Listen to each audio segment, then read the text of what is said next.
Hello student, welcome back my YouTube channel HV Singh academy. मैं हरभजन सिंह आप सभी का फिर एक बार स्वागत करता हूं आपके अपने चैनल HV सिंह एकेडमी पर, जिसमें आज हम लोग बहुत ही इम्पोर्टेंट क्वेश्चन इंग्लिश लिटरेचर के डिस्कस करेंगे, यानी कि विलियम शेक्सपियर को। विलियम शेक्सपियर के जो वन लाइनर क्वेश्चन हैं वो लगभग UPTGT के पर्पज़ से ही हम लोग देखेंगे। ज़्यादातर UPTGT हो गया या LT या PGT, इसके पर्पज़ से जो वन लाइनर क्वेश्चन हैं। और ये जो वन लाइनर क्वेश्चन हैं हमारे, वो यूथ कंपटीशन वाली बुक के हैं।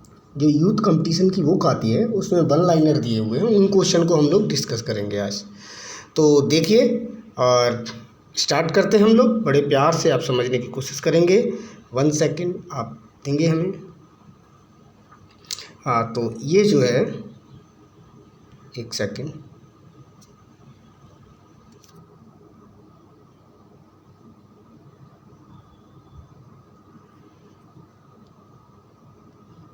One second.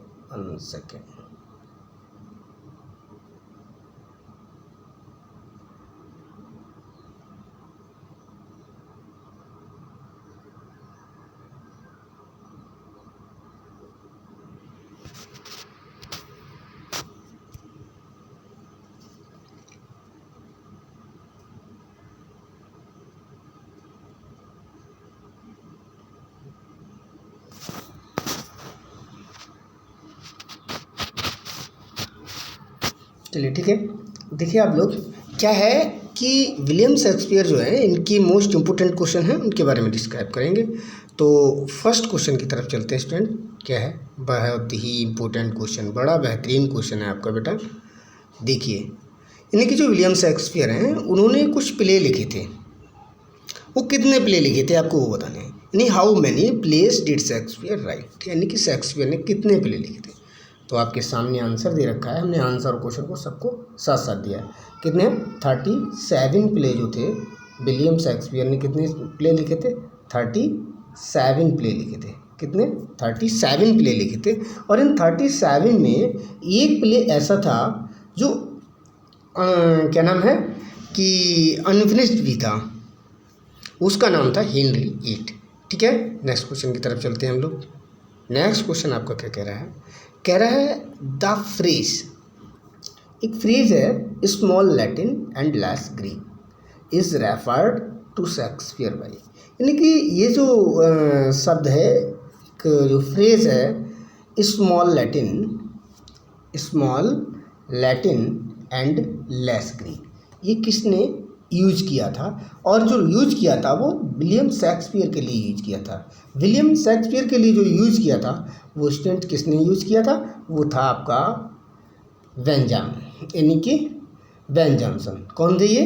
वैन जॉनसन थे।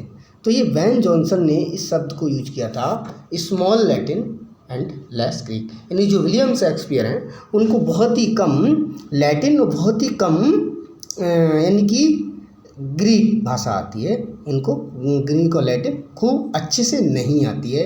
ये शब्द यूज जो किया था वो किसने किया था? वैन जॉनसन ने किया था स्टूडेंट। तो चलिए नेक्स्ट क्वेश्चन आपका क्या कहता है।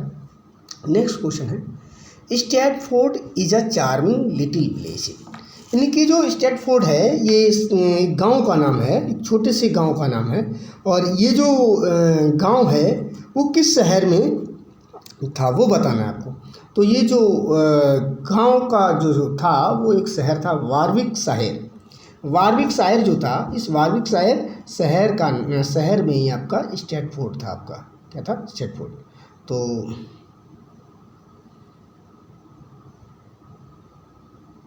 यानी कि जो ये जो स्टैटफोर्ड है ये किस शहर में था? तो वो वारविक शहर में था। ठीक है, आपको ये बताना, ये वारविक शहर। तो अगला है आपका क्वेश्चन है Holofernes is Love's Labour's Lost Costard a rustic clown uses a longest word honorificabilitudinitatibus is a school master in one of Shakespeare's which play. यानी कि ये एक शब्द है सबसे लंबा, विलियम शेक्सपियर के द्वारा ये सबसे लॉन्गेस्ट शब्द बोला गया है। विलियम शेक्सपियर के द्वारा ये जो बोले जाने वाला शब्द है ये ऑनरिफिकेबली ट्यूडवस जो है वो सबसे लॉन्गेस्ट शब्द है, यानी विलियम शेक्सपियर के द्वारा जो यूज किया गया सबसे लंबा, आज तक का सबसे लंबा शब्द है। और ये सबसे लंबा शब्द विलियम शेक्सपियर के द्वारा जो यूज किया गया है वो किस प्ले में यूज किया गया है, कहाँ यूज किया गया है? तो ये विलियम शेक्सपियर का एक प्ले है लव्स लेबर्स लोस्ट। इसके अंदर विलियम शेक्सपियर ने यूज किया है is a school master in one of Shakespeare's speech play, यानी कि इसमें लव्स लेबर्स लोस्ट। तो आपका अगला क्वेश्चन है द डिफीट ऑफ आर्मेडा इन, यानी कि जो आर्मेडा का डिफीट हुआ था, आर्मेडा डिफीट हुआ था वो किस सन में हुआ था? तो ये जो सन थी आपके पास 1588 थी, यानी आर्मेडा डिफीट जो हुआ था वो 1588 में हुआ था। Very important question. नेक्स्ट पे चलते हैं। द नैरेटिव पोएम, यानी एक छोटी सी पोएम है Venus and Adonis is dedicated to, यानी जो वीनस एंड एडोनिस है ये किसके लिए डेडिकेट की थी? यानी विलियम शेक्सपियर की एक सबसे छोटी पोएम है। तो ये जो है देखो कभी भी विवाद बना हुआ है, इसको कोई क्लियर नहीं हो पा रहा है। यानी कि एक थे earl of Southampton, earl of Southampton को भी बताया जाता है। फिर ये हेनरी रिजले थे, हेनरी रिजले, इनको भी बताया जाता है। फिर इसके बाद एक ये हैं वैरन ऑफ टिचफील्ड, इनको भी बताया जाता है। तो ये जो है मेन रूप से आप जो भी ऑप्शन होगा उसके अकॉर्डिंग मारेंगे यहाँ पर। तो हेनरी अर्ल ऑफ साउथहैम्पटन के लिए ये डेडिकेट थी वीनस एंड एडोनिस। अगला है which play of Shakespeare is said to be unfinished, नहीं शेक्सपियर का एक ऐसा प्ले है जो अनफिनिश्ड है, यानी पूरा कंप्लीट नहीं हुआ था। तो प्ले है आपका हेनरी एट। क्या हुआ है स्टूडेंट, हेनरी एट जो है विलियम शेक्सपियर का जो ये प्ले है, क्या हुआ था जिस समय हेनरी एट थिएटर में परफॉर्म हो रहा था, हेनरी एट जब वो थिएटर में परफॉर्म किया जा रहा था, चल रहा था, उस समय क्या हुआ ग्लोब थिएटर में, किसमें? ग्लोब थिएटर में। उस समय ग्लोब थिएटर में आग लग गई थी। जब वो आग लग गई तो इसमें बहुत से लोगों का मत है कि ये हेनरी एट उस समय उतना जितना परफॉर्म हो गया उतना ही प्ले बच गया था, यानी कि कुछ लोगों का ये भी मत है कि ये आधा ही था, और कुछ लोगों का ये मत है कि जब वो ये परफॉर्म हो रहा था तो उसकी जो बची हुई कॉपी थी तो शायद उसमें आग लग गई, तो उस आग में जल गई और हमारे पास जो परफॉर्म हुआ था उतना ही बच पाया, बाकी जल गया, तो जिस कारण हमारा हेनरी एट अधूरा माना जाता है। एक चीज़ आप समझ लीजिए, स्टेज पे कोई भी चीज़ आ रही है, कोई प्ले स्टेज पे अगर परफॉर्म किया जाएगा तो वो अधूरा थोड़ी नहीं परफॉर्म किया जाएगा, पूरा ही जब बन जाएगा उसके बाद ही परफॉर्म किया जाता है। मूवी आती है देखो पूरी कंप्लीट हो जाती है, उसके बाद ही आपकी स्टेज पे परफॉर्म की जाती है, लेकिन आधी अधूरी नहीं की जाती है। तो हम लोग इससे अंदाज़ा यही लगा सकते हैं कि जब ये हेनरी एट ग्लोब थिएटर में परफॉर्म किया जा रहा था तो जब आग लग गई थी 1613 में आग लग गई थी, तो उस समय हेनरी एट की जो बची हुई कॉपी थी वो क्या हो गई होगी, शायद जल गई होगी, इसलिए हमारे पास अभी भी हेनरी एट जो है अधूरा प्ले है, इसलिए अनफिनिश्ड कहा जाता है इसे। नेक्स्ट है the first folio of Shakespeare, यानी शेक्सपियर विलियम शेक्सपियर का फर्स्ट फोलियो आया था जिसमें जो आया था आपका 1623 यानी 1623 में आया था। For this credit goes to two actors, यानी कि दो एक्टर्स के लिए इसका क्रेडिट गया था, यानी कि दो जो एक्टर थे वो कौन कौन थे, हेमिंग एंड कॉन्डेल, यानी हेमिंग और कॉन्डेल ने पब्लिश किया था। और द फोलियो कंटेंट 36 प्ले, इसमें से 36 यानी 36 प्ले को शामिल किया गया था, यानी कि जो पहला फोलियो आया था उसमें ओनली 36 प्लेस को पब्लिश किया गया, 36 प्ले को पब्लिश किया गया था, लेकिन टोटल 37 प्ले थे, उनमें से एक प्ले जो था वो उसमें शामिल नहीं था, फर्स्ट फोलियो में शामिल नहीं था। उस प्ले का आपको नाम बताना है, वो प्ले आपका क्या था स्टूडेंट्स, वो आपका जो प्ले था सामने दिख रहा है आपको स्टूडेंट, क्या था वो, पेरिक्लिस। पेरिक्लिस जो था वो क्या था कि फर्स्ट फोलियो में पब्लिश नहीं किया गया था विलियम शेक्सपियर के। जो हेमिंग, यानी आपने इसमें कितना इंपॉर्टेंट एक क्वेश्चन और भी है, यानी कि जो विलियम शेक्सपियर का फर्स्ट फोलियो आया था वो किसने पब्लिश किया था, तो दो एक्टर्स थे, फ्रेंड थे, एक हेमिंग थे, एक जो थे वो हेमिंग थे और दूसरे कौन थे, कॉन्डेल थे, यानी हेमिंग एंड कॉन्डिल, इन दोनों ने। और ये कब पब्लिश किया था? ये 1623 में पब्लिश किया गया था। ये कौन सा फोलियो था? ये फर्स्ट फोलियो था स्टूडेंट। और इस फर्स्ट फोलियो में कितने प्ले शामिल किए गए थे? तो 36 प्ले शामिल किए गए थे। इसमें से एक प्ले शामिल नहीं किया गया था। वो शामिल कौन सा था? एक पेरिक्लीस था, जो 37वां प्ले माना जा सकता है। इस प्ले को शामिल नहीं किया गया था। तो देखो कितने सारे क्वेश्चन इसमें, इसको सही से पढ़ें। अगला है in a word he is the universal poet, this is the opinion of W.J. Long about.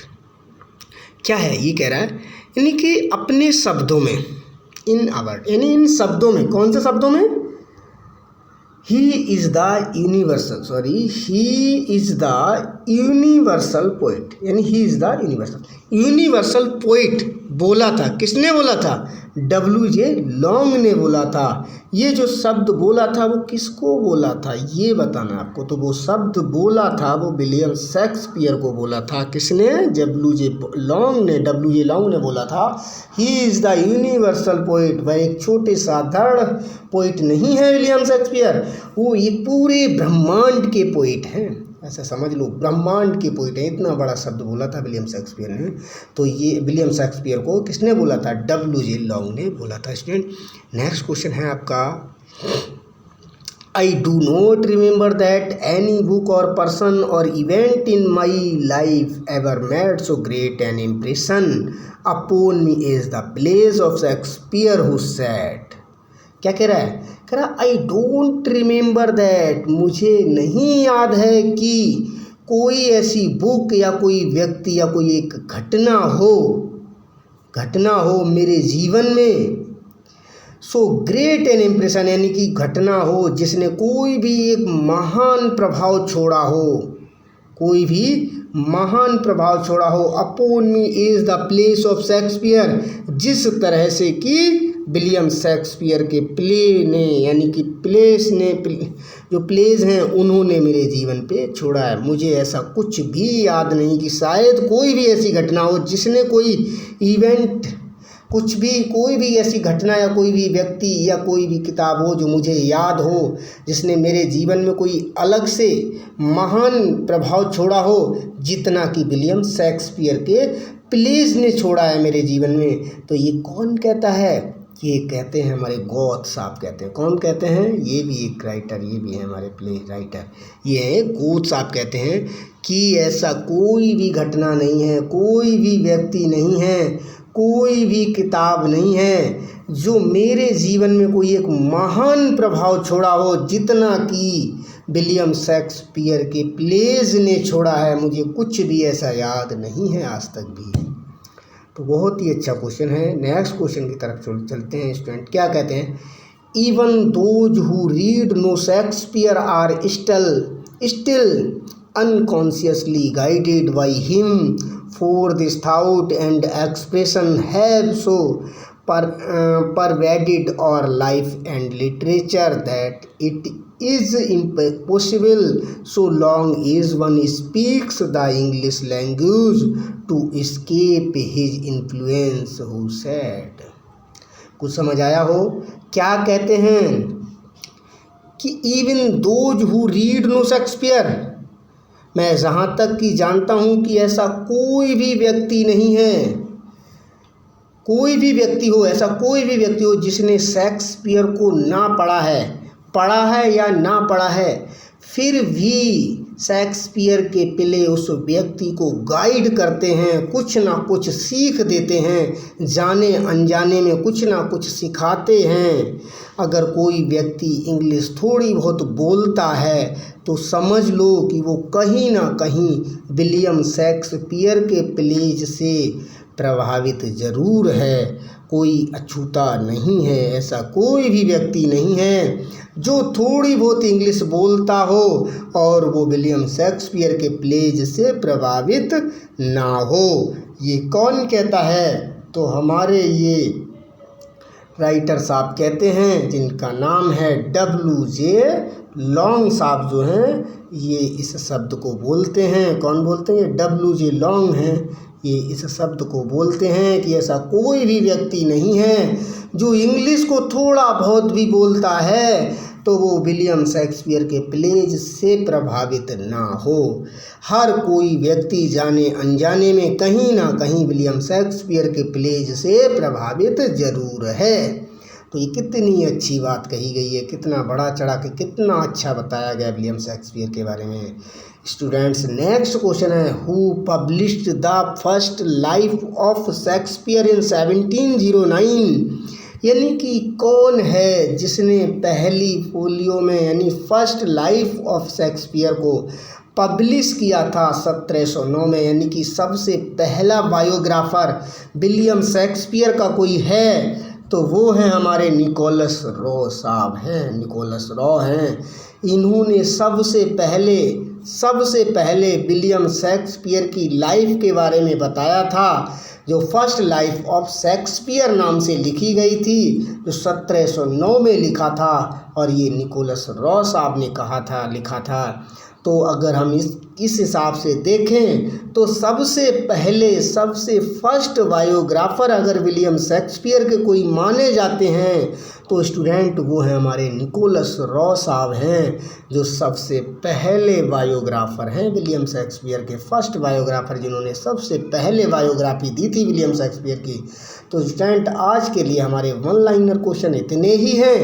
Next question next video में लेके आएंगे। जब तक के लिए प्यार बनाए रहिए, वीडियो को ज़्यादा से ज़्यादा दोस्तों में शेयर करिए और जो भी वीडियो हैं उनको देखते रहिए। आज के लिए इतना ही। जय हिंद, जय भारत।